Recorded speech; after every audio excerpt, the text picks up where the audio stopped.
प्रिय विद्यार्थियों, स्वागत आपका श्री श्याम कॉलेज भादरा के यूट्यूब चैनल पर। देखिए, हम बात कर रहे हैं बीए थर्ड ईयर और इसके अंतर्गत हम बात कर रहे थे भारतीय भूगोल, इंडियन ज्योग्राफी की। और हमारा जो लेसन चल रहा था वो चल रहा था भारत की जलवायु।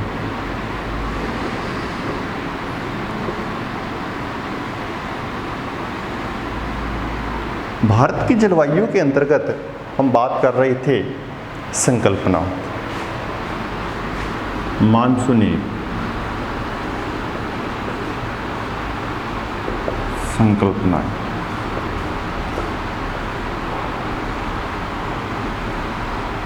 और इसके अंतर्गत पहले बात की प्राचीन की,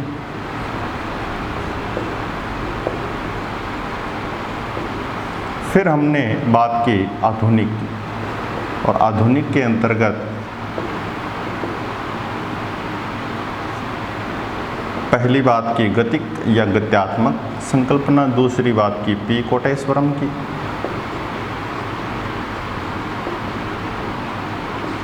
पी कोटेश्वरम में हमने बात की थी, क्या बात की थी एक बार रिवाइज कर लेते हैं।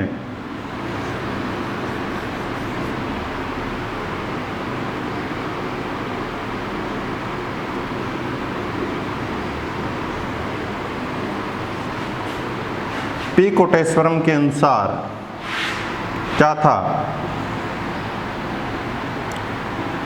ITCZ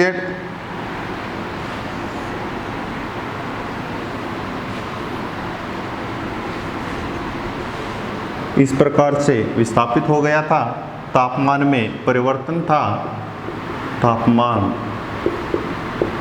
में परिवर्तन, ये पहले की कंसेप्ट थी। ITCZ का क्या हो गया था, विस्थापन हो गया था। और पवनों का जो व्युत्क्रमण था ये ITCZ, ठीक है। ये जलीय क्षेत्र है। ये कौन सी पवनें थी, नीचे दक्षिणी, पूर्वी, व्यापारिक पवन थी, ठीक है। पवनों का व्युत्क्रमण ये इस प्रकार से मुड़नी शुरू हो गई थी। ये और लास्ट जो चीज़ बताई थी कि ये तीन कारक तो थे, उसके बाद में कोटेश्वरम ने कहा था कि यहाँ तिब्बती क्षेत्र में गर्म वायु ऊपर उठती हैं, तो ऊपर उठकर क्या हो जाती हैं, ठंडी हो जाती हैं।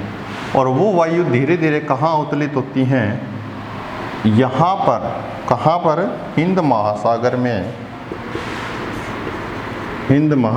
में अवतलित होती हैं। और यहाँ पर जब अवतलित होती हैं, बैठती हैं, तो जो ठंडी वायु बैठेगी तो वहाँ पर हाई प्रेशर हो जाएगा, यहाँ लो प्रेशर था, ठीक है। तो तिब्बत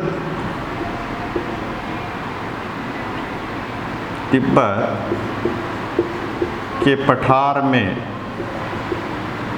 पूर्वी जेट स्ट्रीम की उत्पत्ति, इससे क्या होगा, फिर मानसून तेज गति से आएगा। ये 4 पॉइंट हमने डिस्कस किए थे पी कोटेश्वर में। अब एक नेक्स्ट संकल्पना आती हैं, उस संकल्पना की हम बात करेंगे।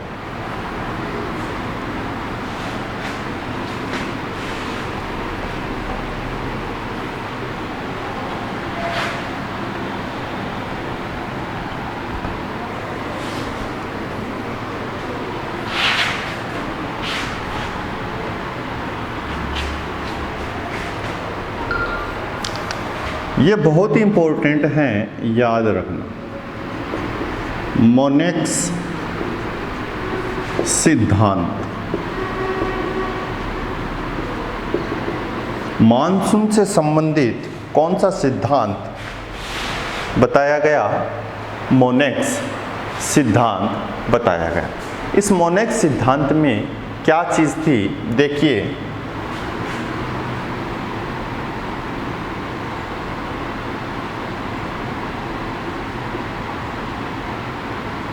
ये मोनेक्स, और कब दिया गया यह मोनेक्स सिद्धांत? हमने बात की 1951 की, हमने बात की 1958 की। ये जो सिद्धांत हैं ये 1973 में दिया गया।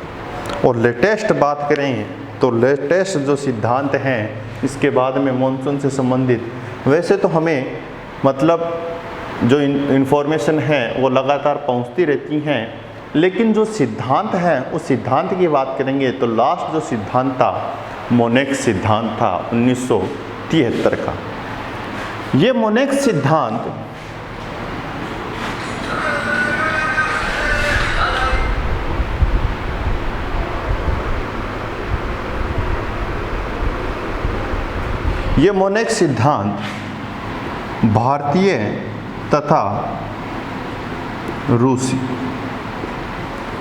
भारतीय तथा रूसी वैज्ञानिकों के द्वारा ये सिद्धांत बताया गया। उन्होंने एक एक्सपेरिमेंट किया गया उनके द्वारा कि जो मानसून आता है उन मानसून के पीछे जो उत्पत्ति है उस उत्पत्ति का वास्तविक कारण क्या है, उस कारण को इन्होंने खोजा। ये संयुक्त रूप से दोनों ने कार्य किया। किस सिद्धांत पर? मोनेक्स। अब देखिए इसका वास्तविक नाम क्या है।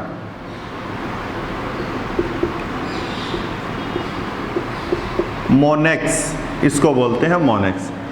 मोन का मतलब हो गया मॉनसून, ठीक है, और एक्स का मतलब हो गया एक्सपेरिमेंट।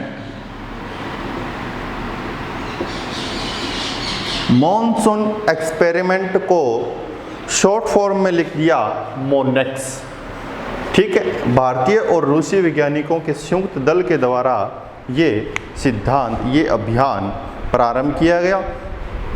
अब इस मोनेक्स सिद्धांत के अंतर्गत क्या है, कई बार सीधा सा अर्थ पूछ लिया जाता है मोनेक्स क्या है, तो आपको शाब्दिक वर्णन करते हुए कि मॉनसून और एक्सपेरिमेंट दोनों का शॉर्ट फॉर्म लिया गया यहाँ पर, और भारतीय तथा रूसी वैज्ञानिकों के संयुक्त दल के द्वारा मॉनसून से संबंधित एक अभियान प्रस्तुत किया गया 1973 में।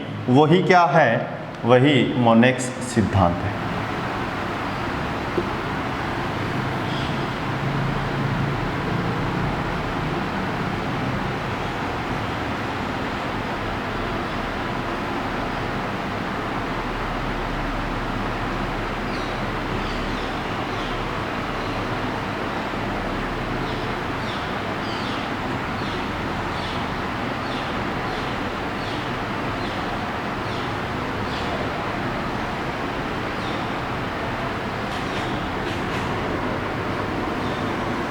जीरो डिग्री विषुवत रेखा, ठीक है। यहाँ पर क्या होगा? ITCZ चला जाएगा। ITCZ चला गया, किस प्रकार का केंद्र है? लो प्रेशर का केंद्र है। यहाँ ये व्यापारिक पवनी थी, ये व्यापारिक पवनी क्या हो गई?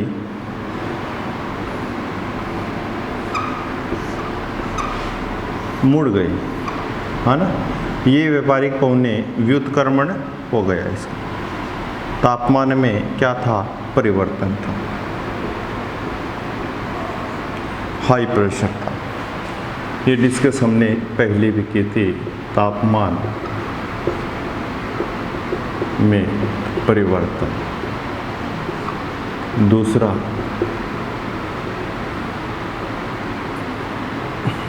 ITCZ का विस्थापन।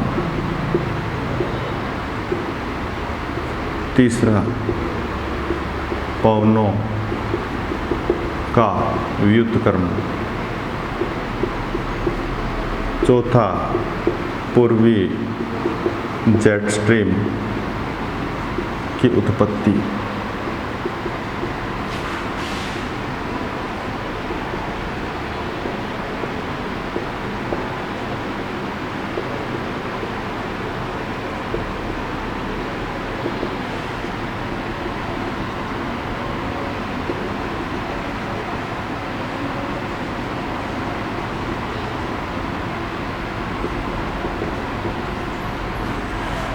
ये चार विशेषताएं पी कोटेश्वरम ने बता दी थी। मोनेक्स सिद्धांत ने क्या समझाया ये देखिए। इन्होंने कहा ये चारों कारक तो साथ में चलते ही हैं, इसके साथ साथ में क्या होता है, ये लीजिए, ये एक जेट स्ट्रीम और है। कौन से जेट स्ट्रीम है? देखिए, ये जो पूर्वी जेट स्ट्रीम है ये पूर्व से किस साइड में चल रही हैं? पश्चिम में। लेकिन मैंने अभी ऊपर की ओर लिखा है वो किस प्रकार से चल रही हैं? पश्चिम से पूर्व की ओर। तो मैंने कल भी बताया था आपको सारी की सारी जेट स्ट्रीम कहाँ चलती हैं? पश्चिम से पूर्व की ओर। जो भारतीय मानसून को प्रभावित करती हैं ये कौन सी चल रही है? पूर्व से पश्चिम की ओर। अब जो पश्चिम से चलती हैं तो उसको पछुआ जेट स्ट्रीम कहा जाता है। पश्चिमी पछुआ जेट स्ट्रीम की उत्पत्ति होती हैं हिमालयी क्षेत्र में। तिब्बत से ऊपरी क्षेत्र की बात करेंगे, पश्चिमी कह सकते हो या पछुआ जेट स्ट्रीम में कह सकते हो, वेस्टर्न जेट स्ट्रीम। अब ये जो जेट स्ट्रीम है इसका मुख्य कार्य क्या होता है? देखिए, तिब्बती क्षेत्र से ऊपर की बात करेंगे तो ये साइबेरियाई क्षेत्र हैं, और साइबेरियाई क्षेत्र में आपको पता है तापमान किस प्रकार से पाया जाता है? शून्य के रूप में पाया जाता है, बिल्कुल बर्फीला क्षेत्र है, ठीक है। और यहाँ से क्या किसकी उत्पत्ति होती है? यहाँ से याद रखना ठंडी हवाओं या ठंडी वायु की उत्पत्ति होती है। अगर वो ठंडी हवाएं यहाँ आगे के क्षेत्र में विस्थापित हो जाएगी तो याद रखना यहाँ लो प्रेशर बन जाएगा। बिल्कुल नहीं बनेगा, कभी नहीं बनेगा यहाँ पर लो प्रेशर, क्योंकि ठंडी हवाइयों के अंतर्गत किस प्रकार का प्रेशर होता है? वो होता है हाई। यहाँ हमें मानसून के लिए किसकी आवश्यकता है? लो प्रेशर की आवश्यकता है। इसलिए ये जो पछुआ जेट स्ट्रीम है ये इन ठंडी हवाओं को क्या कर लेती हैं? रोक लेती हैं। इसको, इन ठंडी हवाओं को डिस्टरबेंस कर देती है। कहने का तात्पर्य ये ठंडी हवाएं यहाँ तक पहुँच नहीं पाती हैं। जब ये ठंडी हवाएं यहाँ तक नहीं पहुँच पाती हैं, ये सारे के सारे जितने भी कारक हैं ये क्या हो जाते हैं? एक्टिवेट हो जाते हैं। ये सारे के सारे कारक क्या हो जाते हैं? एक्टिवेट हो जाते हैं। और इन्हीं कारकों के द्वारा क्या होता है? मानसून की उत्पत्ति होती है। लेकिन इन कारकों के एक्टिवेशन के लिए कौन सा कारक सर्वाधिक महत्वपूर्ण है? किसने बताया? मोनेक्स सिद्धांत ने। कौन सा कारक? पछुआ जेट स्ट्रीम है, पश्चिमी जेट स्ट्रीम है, वो सबसे महत्वपूर्ण कारक हैं जिसके द्वारा भारतीय मानसून की उत्पत्ति होती है। तो ये कुछ संकल्पनाएं थी भारतीय मानसून के अंतर्गत। अब देखिए, ये जो मोनेक्स सिद्धांत हैं ये आपको बिल्कुल अच्छी तरीके से याद होना चाहिए। जब ये याद हो जाएगा ना, इसमें से देखिए पांचवा जो कारक क्या बताया इसने? पछुआ जेट स्ट्रीम का कारक बताया है ना। ये पांचों कारक मोनेक्स सिद्धांत के अंतर्गत। अगर आपने सबसे पहले इसको याद करना शुरू कर दिया तो फिर आगे आपको दिक्कत हो सकती है। इसलिए आप मोनेक्स सिद्धांत को याद कीजिए। मोनेक्स सिद्धांत को याद करने के बाद में आप इसको निकाल दोगे तो शेष चार क्या बच गए? शेष चार हो गए पी कोटेश्वरम। फिर आपने इसको निकाल दिया तो तीन जो हैं वो क्या हो गए? गतिक संकल्पना हो गई। फिर आपने इन दोनों को निकाल दिया तो ये क्या हो गई? ये हो गई प्राचीन संकल्पना, हेली की 1686 के अंतर्गत जो बताई गई थी। तो इस प्रकार से आप इनको अच्छी तरीके से याद कर सकते हैं। सबसे महत्वपूर्ण जो आने वाला क्वेश्चन है वो मुन्नेक्स सिद्धांत से संबंधित क्वेश्चन है। तो मैं डायरेक्ट भी आपको बता सकता था, लेकिन एक सीक्वेंस के द्वारा ताकि आपको भविष्य में कभी भी किसी प्रकार की कोई दिक्कत ना हो कि निम्न संकल्पनाएं भी मानसून से संबंधित पाई जाती है क्या। ठीक है, अब कुछ छोटी छोटी विशेषताएं हैं और उन विशेषताओं के बाद में जो भारतीय मानसून है ग्रीष्म काल और शीतकाल का, ग्रीष्म काल में कितने रूपों में आता है, शीतकाल में कितने रूपों में आता है, उनसे संबंधित बात करेंगे। तो हम एक बार कुछ सामान्य जो जानकारियां हैं और हैं इसके अंतर्गत उसकी बात कर लेते हैं।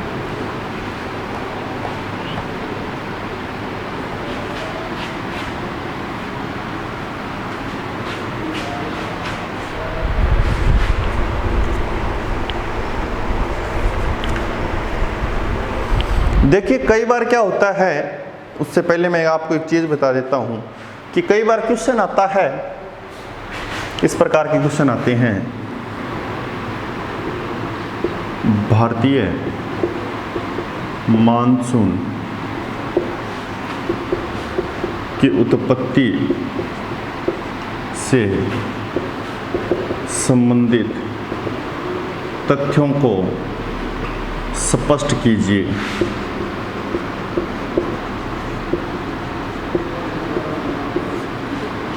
इस प्रकार का क्वेश्चन आ जाता है। तो यहाँ कोई संकल्पनाएं तो नहीं दी हैं, लेकिन अगर आप लिखना चाहते हो तथ्यों को, यहाँ तथ्यों को लिखना चाहते हो तो तथ्य आपके सामने ही थे। जितने भी तथ्य थे वो सारे के सारे मैंने बता दिए।